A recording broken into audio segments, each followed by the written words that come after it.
guddoomiyihii hore ee gobolka Hiiraan Cumar Aadan Ibraahim Cumar Baadiyo oo shir saxaafada warbaahinta ugu qabtay magaalada Beledweyne ee caasimadda gobolka Hiiraan ayaa ka hadlay arrimaha fatahaadda webiga Shabeelle iyo weliba dadaaladii isku dayga ahaa ay sameeyeen guddiga gurmadka xalalka waara ee fatahaadaha gobolka Hiiraan si looga hortago fatahaadda uu sameeyo webiga Shabeelle ee saameyso guud ahaan magaalada, kuwaasi oo gudaha iyo daafaha magaalada ka sameeyey biyo xireenno waaweyn oo looga hortagayo fatahaadda uu sameeyo webiga Shabeelle ee saameysa magaalada, waxayna dhigeen guddiga biyo xireenka ugu weyn ee looga hortagayo fatahaadda webiga Shabeelle deegaanka Hilikaliyo oo ah halka ay soo mari jireen biyaha loo yaqaano guurtida oo ah biyaha reer socda webiga Shabeelle kana yimaada dhinaca dalka Itoobiya oo ah dhul jooggiisu sarreeyo kuwaas oo gebi ahaanba saameyn jiray magaalada, balse sanadkan ay guddiga gurmadka ganacsatada Beledweyne si rasmi ah u guuleysteen xakameynta biyahaasi.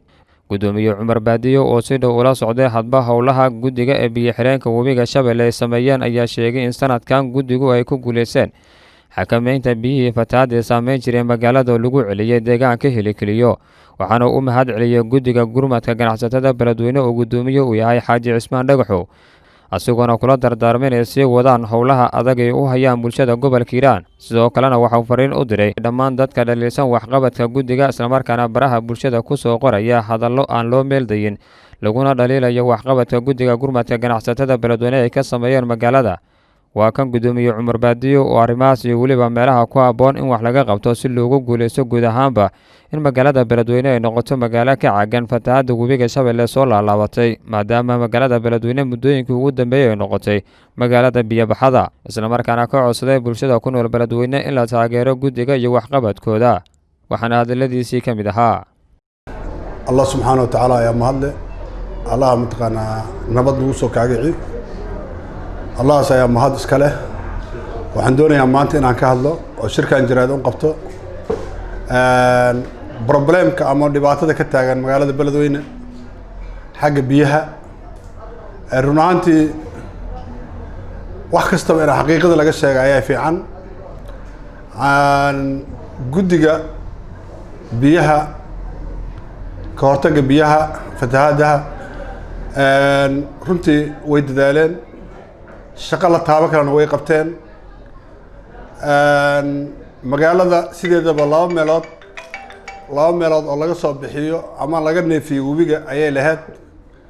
labadaas meelood weli lagama shaqaynin. waxa looga shaqeey waayena waxay tahay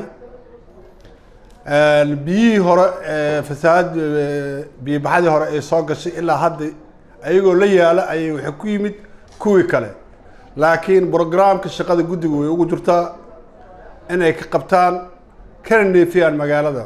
waa keliga Waraabaale iyo Gambarlaabe iyo mataqaanaa Habardeera meesha la yiraahdo, dhaga kalena mataqaanaa Shabeellow. labadaas meelood in laga neefiyo ayaa loogu talagalay. shaqadaasna waxay la qabsoomi waysay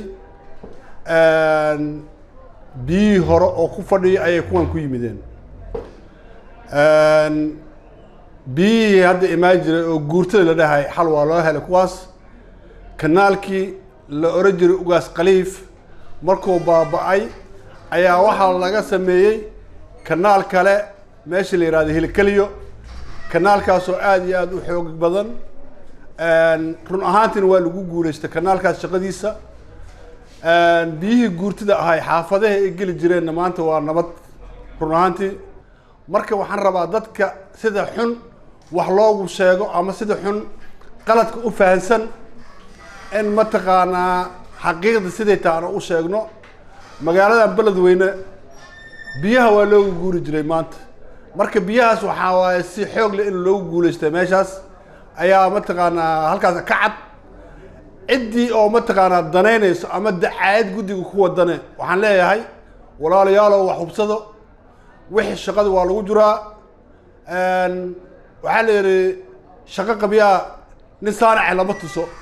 shaqada weli ma dhammaan, biyihii yaa yimid, waana raxmadda ilaahay wuxuu ilaahay noo keenay alxamdulilah shukri caalamiin. dadka qaarkiis oo warxumo tashiilkaana waxaan leeyahay walaalayaalow haddaad rabtiin in aad mataqaanaa la shaqaysiin guddigaana kama tirsanin. runtii si volunteerna waa ula shaqeeyaa, wax aan interest aan ku qabana ma jirto. har iyo habeenna nimankaas way u soo jeedaan. nimankaas ayagoo mataqaana dadaalaya haddana mataqaana haddaa dacaayad loo wadana dhibkeeda ay leedahay. walaalayaal waxaan idinka codsanayaa warxumo tashiilka oo meediyaha aan ka wadiin inaad iska dhaaftiin oo mataqaanaa dadkaan ninka wax u qaban karana inuu tabartiisa ama xooggiisa ula soo xaadiro ciddaan wax ka qaban karina afkooda iska haysato. midda labaad waxaa aad iyo aad ugu xumahay rag walaalahayn oo nala jooga beledweyne oo gurigooda jiifa inay ka caytamaan had iyo jeer mataqaanaa meediyaha. war haddaad rabtiin inaad xaqiiqda ogaatiin kaalaya nala aado volunteer ku shaqeehaynaa nagula shaqeeyo guddiga uu imaado anigu guddi kama tirsani laakiin had iyo jeer guddiga meeshay tagaan waa la tagaa meeshay wax ay ka xun yihiin waan u sheegaa. magaaladan waa magaaladan ku dhashay intaanan kusoo garnay waa naqaanaa meelaha biyaha ka soo baxayaan meelaha optionkana oo mataqaanaa targetkana waa naqaanaa ayadana waa la sameynaa hadduu alla yiraahdo biyahana waa la isdhaafinayaa labada position waa ku jirnaa insha allahu tacaala guddigana diyaar ay u yihiin midaas. midda labaad waxaan leeyahay qolada guddiga ah dar ilaahay ayaa wax u qabanaysiin dacaayad haddaad wax u qabanaysiin iyo mataqaanaa inaan ammaan dadweyne aad ka rabtiin da guryihiina iska seexdo haddaad dar ilaahay iyo mataqaanaa u qabahaysiin oo xaqiiqda ay tahayna dadkaas war xumo tashiilka ha u dhegdheginaa shaqadaas ilaahay ajir bay u istaagteen inaad halkaas ugu istaagtiin sida hawsha ku wadiina u wadiina ayaa ka codsanaya. wasalaamu calaykum waraxmatullaahi wabarakaatu.